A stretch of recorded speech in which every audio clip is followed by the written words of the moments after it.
বাংলাদেশের সিনেমার সোনালী অধ্যায়ের এক উজ্জ্বল নায়ক, যিনি শুধু চলচ্চিত্রে পর্দাতেই নয়, সমাজের প্রতিটি স্তরেই রেখেছেন অবদান। আর তিনি হলেন ইলিয়াস কাঞ্চন।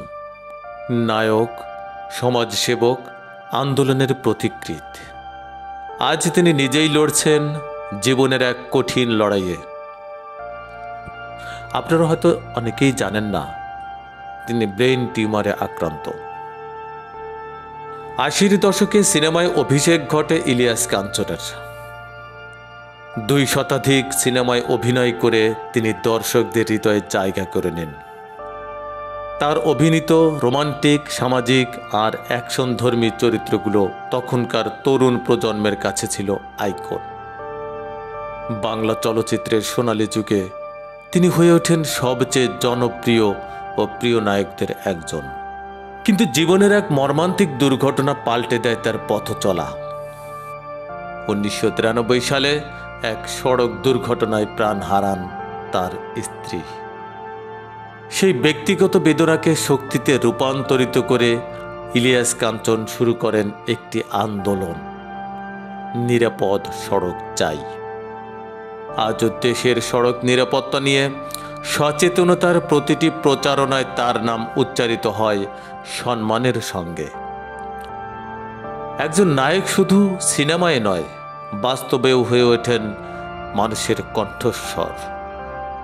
কিন্তু এখন এই সাহসী মানুষটি নিজেই অসুস্থ।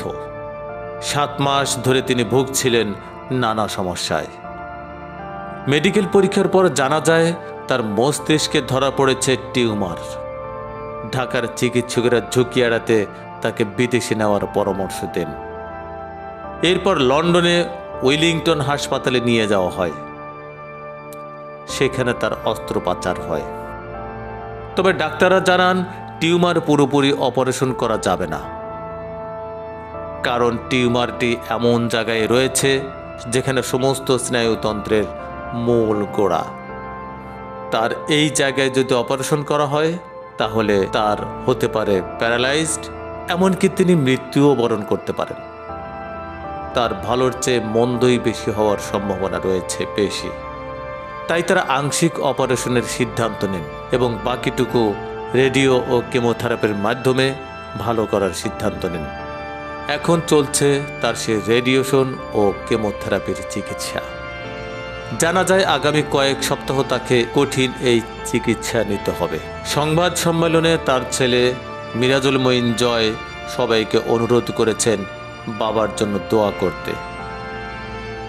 মানুষকে সিনেমা, সমাজ আর নিরাপদ সড়কের জন্য যিনি এত কিছু দিয়েছেন, আজ তিনি নিজেই মানুষের দোয়া আর ভালোবাসার অপেক্ষায় আছেন। চলুন আমরা সবাই মিলে তার জন্য প্রার্থনা করি। ইলিয়াস কাঞ্চন যেন সুস্থ হয়ে আবার আমাদের মাঝে ফিরে আসেন হাসি ও অনুপ্রেরণা নিয়ে। ভালো থাকবেন, সুস্থ থাকবেন। বিদায় নিচ্ছি মতিন তালুকদার।